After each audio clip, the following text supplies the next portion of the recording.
guys, we're still driving and just follow us. 5, 4, 3, 2.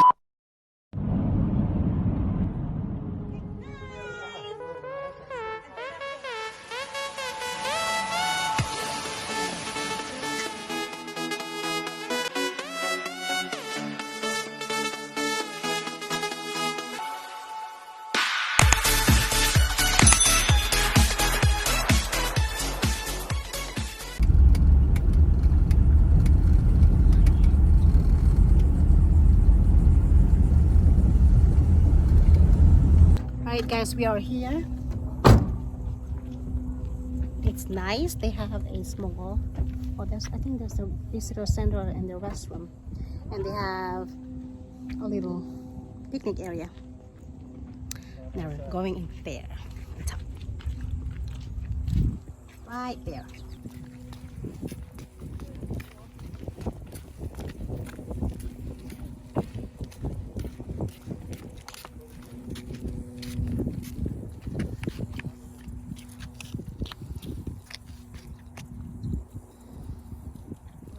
It's a long way to walk. Here, look at this. There is for a water bottle for the people who can drink, and there's one for the dog. It's a dog-friendly place. And just watch out the first video before this, because we were in WRIGHT Brothers. Yeah, we are in WRIGHT Brothers now, but just watch out the first video before this, because we were in the border station, the border of North Carolina and Virginia. Mommy! Right? You're still walking. Mommy! Do you know this place? Let me tell you. For example, We are currently walking up to the WRIGHT Brothers National Memorial. WRIGHT Brothers National Memorial is located in Kill Devil Hills in North Carolina. Commemorates the first successful, sustained powered flights in a heavier-than-air machine. From 1900 to 1903, Wilbur and Orville Wright came here from Dayton, Ohio, based on the information from the U.S. Weather Bureau about the area's steady winds. They also valued the privacy provided by this location, which in the early 20th century was remote from major population centers. Let's talk about the history. Authorized as Kill Devil Hill Monument on March 2, 1927, it was transferred from the War Department to the National Park Service on August 10, 1933. Congress renamed it and designated it a national memorial on December 4, 1953. Nice in here. Nice and cool. As with all historic areas administered by the National Park Service, the National Memorial was listed on the National Register of Historic Places on October 15, 1966. The memorial's visitor center, designed by Erman Mitchell and Romualdo Giurgola, was designated a National Historic Landmark on January 3, 2001. The memorial is co-managed with two other Outer Banks parks, Fort Raleigh National Historic Site and Cape Hatteras National Seashore. In here, you can see the exhibits and features of 1. The replica of hangar used by WRIGHT Brothers. 2. The Kill Devil Hill Monument. 3. The spot on the WRIGHT Brothers Memorial where the 1932 dedication took place. Let's talk about the field and hangar. The Wrights made 4 flights from level ground near the base of the hill on December 17, 1903, in the Wright Flyer, following 3 years of gliding experiments from atop this and other nearby sand dunes. It is possible to walk along the actual routes of the 4 flights with small monuments marking their starts and finishes. 2 wooden sheds based on historic photographs recreate the world's first airplane hangar and the brothers' living quarters. This is the Kill Devil Hill and the Memorial Tower. A 60-feet granite monument dedicated in 1932 is perched atop 90-foot-tall Kill Devil Hill, commemorating the achievement of the Wright brothers. They conducted many of their glider tests on the massive shifting dune that was later stabilized to form the Kill Devil Hill.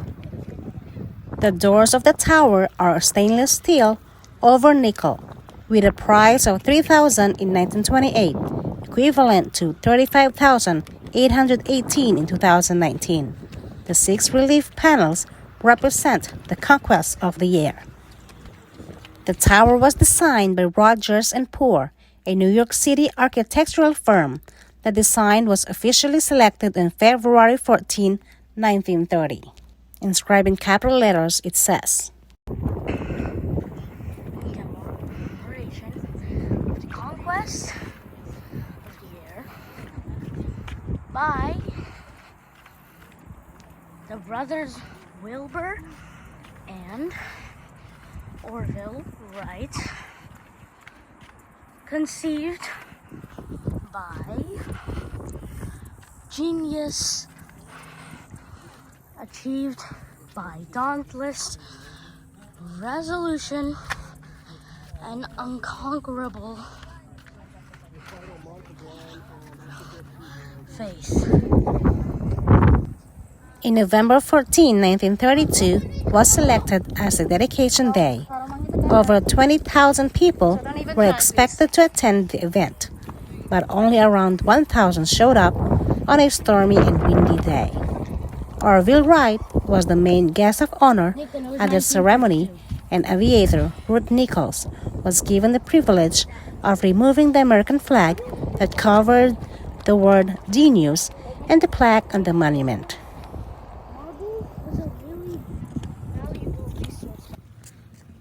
At the bottom of the Wright Brothers National Museum, you will find the first flight airstrip.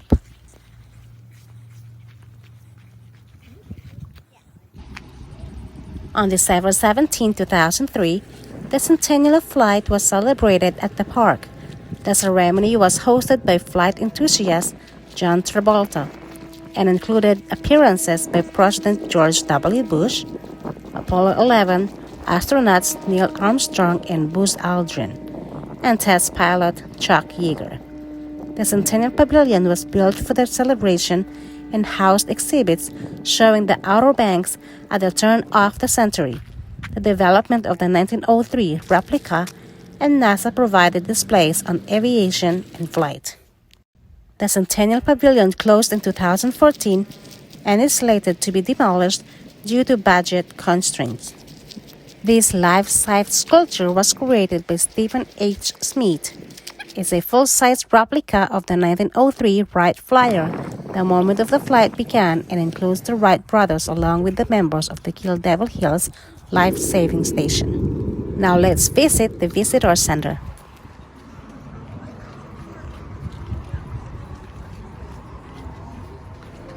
The Visitor Center is home to a museum featuring models and actual tools and machines used by the Wright brothers during their flight experiments, including a reproduction of the wind tunnel used to test wing shapes and a portion of the engine used in the first flight. In one wing of the Visitor Center is a life-size replica of the Wright brothers' 1903 Wright Flyer, the first powered heavier-than-air aircraft in history to achieve controlled flight, the original being displayed at the National Air and Space Museum in Washington, D.C. A full-scale model of the brothers' 1902 glider is also present, having been constructed under the direction of Orville Wright himself. Adorning the walls of the glider room are portraits and photographs of other flight pioneers throughout history. And here's the life-size replica of the Wright brothers' 1903 Wright Flyer, the first powered heavier-than-air aircraft in history.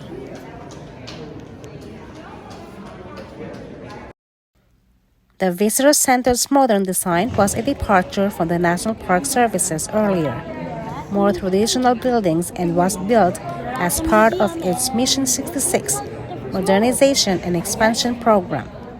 As the first major building at that effort, it was a high-profile success, bringing critical notice for its modern design and launching the careers of its designers.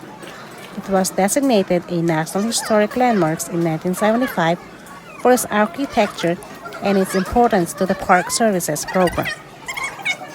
This is the small-size replica of the Wright Flyers. Their motto, impossible. I can, I will, I believe. This is Wilbur and Orville Wright's dream, and they made it in reality. The Visitor Centers has a souvenir stores also. In here, you can buy things that interest you. And this is what we find and part of our memories. Mechanical cake. Pure. Please don't forget to like, subscribe, and share.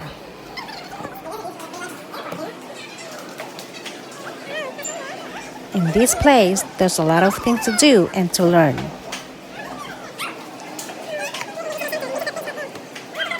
Wilbur and Orville Wright brothers. They taught the world to fly. Wind, sand, and a dream of flight brought Wilbur and Orville Wright to Kitty Hawk, North Carolina. This is the replica of hangar used by Wright brothers, where they made the 4 flights from level ground. Kids, how do you like the Wright brothers? Good. It was like a 9 out of 10. It was extremely great. What the heck that is there? Oh, There's a flag. And then what else? What else you can tell me? Well, it educates you about planes. And also my favorite part was the museum. Oh, yeah.